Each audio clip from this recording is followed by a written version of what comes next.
And we know that in all things, God works together for the good of those who love Him, who are called according to His purpose. We quote this verse often when we need hope, but I've been thinking lately, what does good actually mean? Because sometimes what's good for me doesn't feel good for me. Our definition of good may be comfort, immediate success, ease, but if we are always given those things, does it build endurance, grit, and tenacity, or an inability to thrive and survive when life gets real? In a recent disappointment, I found myself asking, God, how is this good for me? The failure felt heavy. It made things harder. It frustrated me and stretched out a process I thought would be shorter. And yet, in my frustration, I realized that this very moment of failure was teaching me something invaluable. How to rise again after giving my best. How to persevere even when my efforts don't yield the outcome I expected. It also reminded me that so much is outside of my control. Planning, preparation, and diligence are important. God honors effort, but there is a moment when we must submit, when we release the outcome into His hands and allow Him to work out what He deems good. Life is a balance of doing all we can and then trusting Him with what we cannot. And thank God, because there are some things, relationships, situations that I am so glad they did not work out. And I wanted them to work out so badly before. And God replaced them with what was better. Funny, isn't it? The words good and better, they have such different meanings depending on who you ask. And most times when I expected something that I deemed good, right, like passing an exam or finishing school or getting accepted into a program, these things are good in my limited human understanding, but based off of my life and some things not working out, those failures that were not good in my eyes produced something that I needed in that season because I trust God and I love God, and He worked out something that was deeper than surface level ease.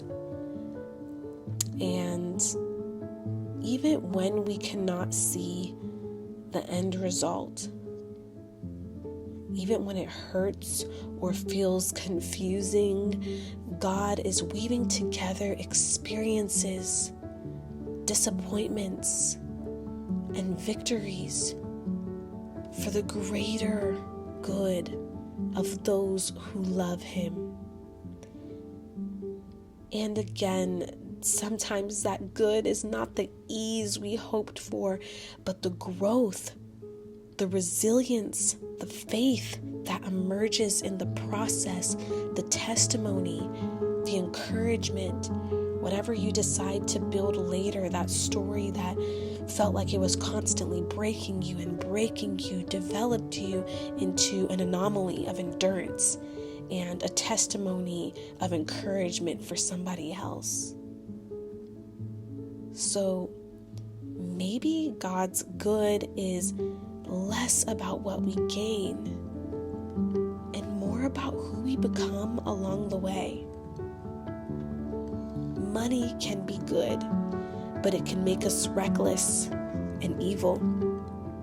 Assistance can be good, but it can make us dependent and lazy.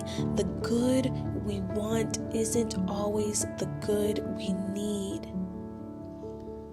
And also, the good we get doesn't dismiss us from the good that can happen when we learn and grow.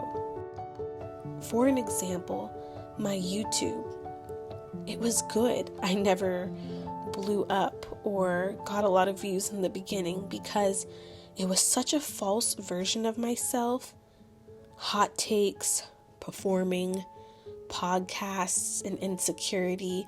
It would have been hard for me to keep that facade going, both physically and mentally. And that was good that I didn't blow up or get a lot of views in a version of myself that wasn't authentic. And that doesn't dismiss me from the good that can happen now in this area, in this season. I am confident, I am honest, I am mature in my family and faith. I love watching my videos for myself and looking back as almost a video diary. And there is zero desire to perform, but to connect. And that's good for me. Regardless of the perceived failures that happened in the past with this channel, I'm so grateful that God gave me another chance to show up as my authentic self.